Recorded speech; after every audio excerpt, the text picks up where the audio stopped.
कृष्णा। ओम नमः शिवाय। प्रिय भक्तगणों, गुरुवार व्रत करने से बृहस्पति देवता प्रसन्न होते हैं। यह व्रत अत्यंत फलदायी है।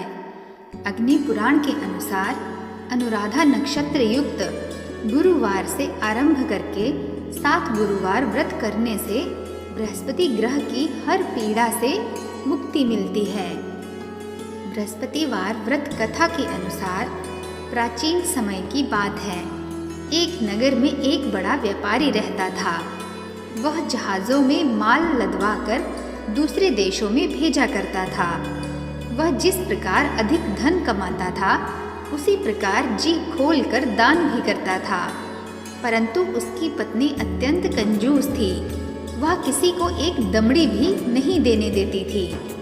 एक बार सेठ जब दूसरे देश व्यापार करने गया तो पीछे से बृहस्पति देव ने साधु वेश में उसकी पत्नी से भिक्षा मांगी।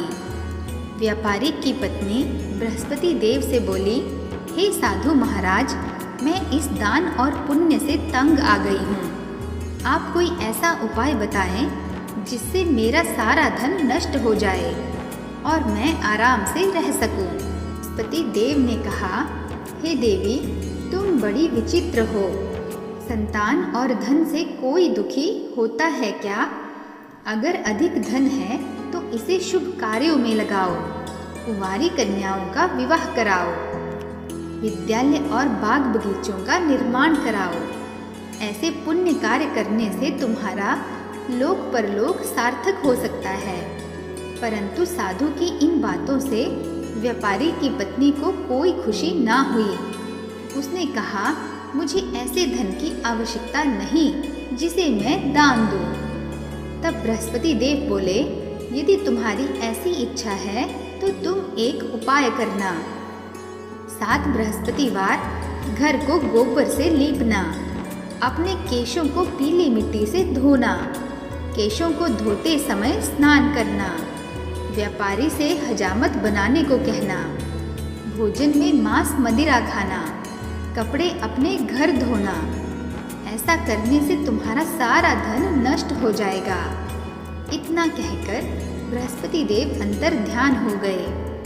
व्यापारी की पत्नी ने बृहस्पति देव के कहे अनुसार 7 बृहस्पतिवार वैसा ही करने का निश्चय किया।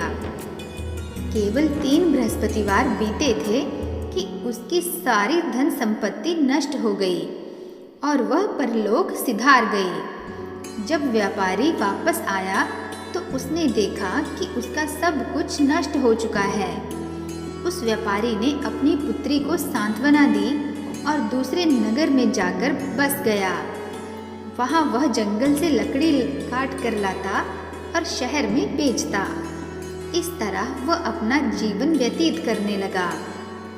एक दिन उसकी पुत्री ने दही खाने की इच्छा प्रकट की, लेकिन व्यापारी के पास दही खरीदने के पैसे ना थे। वह अपनी पुत्री को आश्वासन देकर जंगल में लकड़ी काटने चला गया। वहाँ एक वृक्ष के नीचे बैठ अपनी पूर्व दशा पर विचार कर रोने लगा। उस दिन बृहस्पतिवार था। तभी वहाँ बृहस्पति देव साधु के रूप में सेठ के पास आए और बोले, हे मनुष्य, तू इस जंगल में किस चिंता में बैठा है?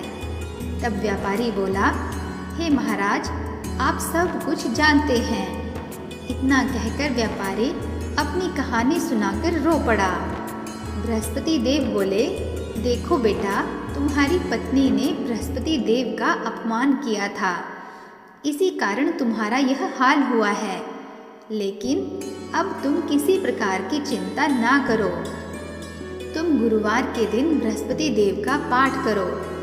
2 पैसे के चने और गुड़ को लेकर जल के लोटे में शक्कर डालकर वह अमृत और प्रसाद अपने परिवार के सदस्यों और कथा सुनने वालों में बांट दो। स्वयं भी प्रसाद और चरणामृत लो। भगवान तुम्हारा अवश्य कल्याण करेंगे। साधु की बात सुनकर व्यापारी बोला, महाराज, मुझे तो इतना भी नहीं पता कि मैं अपनी पुत्री को दही कैसे लाकर दूं। इस पर साधु जी बोले, तुम लकड़ियां शहर में बेचने जाना, तुम्हें लकड़ियों के दाम पहले से चौगुना मिलेंगे, जिससे तुम्हारे सारे कार्य सिद्ध हो जाएंगे। उसने लकड़ियां काटी और शहर में बेचने के लिए चल पड़ा।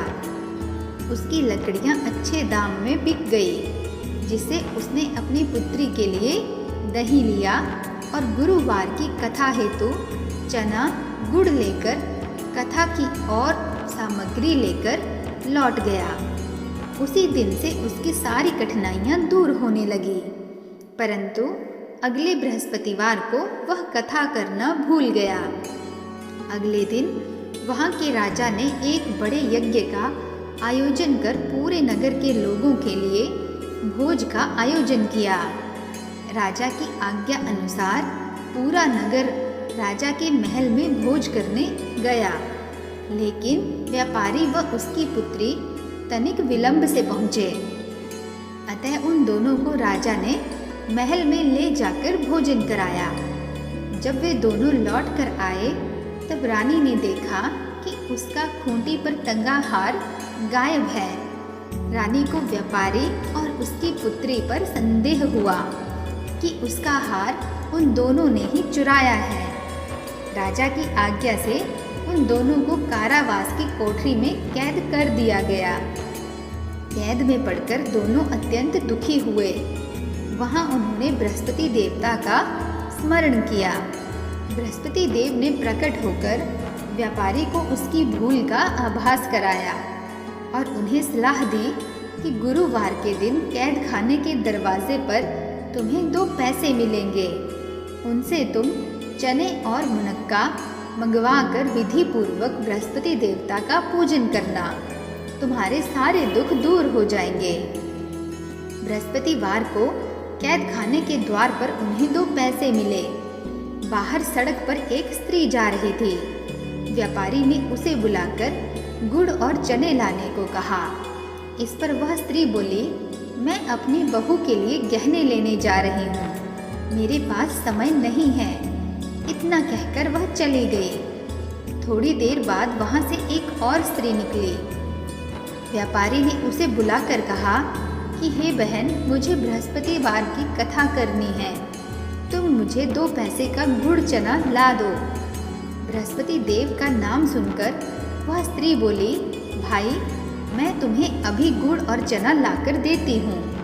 मेरा इकलौता पुत्र मर गया है, मैं उसके लिए कफन लेने जा रही थी, लेकिन मैं पहले तुम्हारा काम करूँगी, उसके बाद अपने पुत्र के लिए कफन लाऊंगी। वह स्त्री बाजार से व्यापारी के लिए गुड़ चना ले आई और स्वयं भी बृहस्पति देव की कथा सुनी। कथा के समाप्त होने पर वह स्त्री कफन लेकर अपने घर गई। घर पर लोग उसके पुत्र की लाश को राम नाम सत्य है कहते हुए शमशान ले जाने की तैयारी कर रहे थे। स्त्री बोली, पुत्र का मुख देखकर उस स्त्री ने उसके मुंह में प्रसाद और चरणामृत डाला। प्रसाद और चरणामृत के प्रभाव से वह पुनः जीवित हो गया। पहली स्त्री जिसने बृहस्पति देव का निरादर किया था, वह जब अपने पुत्र के विवाह हेतु पुत्र वधू के लिए गहने लेकर लौटी और जैसे ही उसका पुत्र घोड़ी पर बैठकर निकला, वैसे ही घोड़ी ने ऐसी उछाल मारी कि वह घोड़ी से गिरकर मर गया। यह देख स्त्री रो रो कर बृहस्पति देव से क्षमा याचना करने लगी। उस स्त्री की याचना से बृहस्पति देव साधु वेश में वहां पहुंचकर कहने लगे, देवी, तुम्हें अधिक विलाप करने की आवश्यकता नहीं है।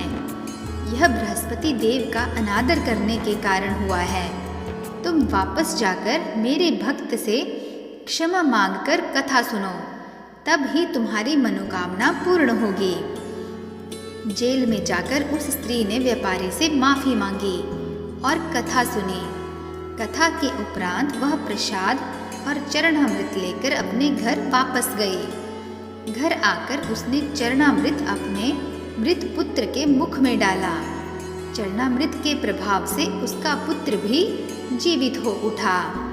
उसी रात बृहस्पति देव राजा के सपने में आए और बोले, हे राजन, तूने जिस व्यापारी और उसकी पुत्री को जेल में कैद कर रखा है वह बिल्कुल निर्दोष है। तुम्हारी रानी का हार वहीं खूंटी पर टंगा है। दिन निकला तो राजा रानी ने हार खूंटी पर लटका हुआ देखा। राजा ने उस व्यापारी और उसकी पुत्री को रिहा कर दिया और उन्हें आधा राज्य देकर उसकी पुत्री का विवाह उच्च कुल में करवाकर दहेज में हीरे जवाहरात दे दिए। तो प्रिय भक्तों, आप सभी प्रेम से बोलिए ओम बृहस्पति देवाय नमः। आशा करती हूँ कि मेरे द्वारा सुनाई गई यह कथा आपको अत्यंत पसंद आई होगी। यदि आपको यह कथा पसंद आई हो तो चैनल को लाइक, शेयर तथा सब्सक्राइब अवश्य कीजिएगा। मिलते हैं नेक्स्ट वीडियो में। तब तक के लिए जय श्री कृष्णा। नमस्कार।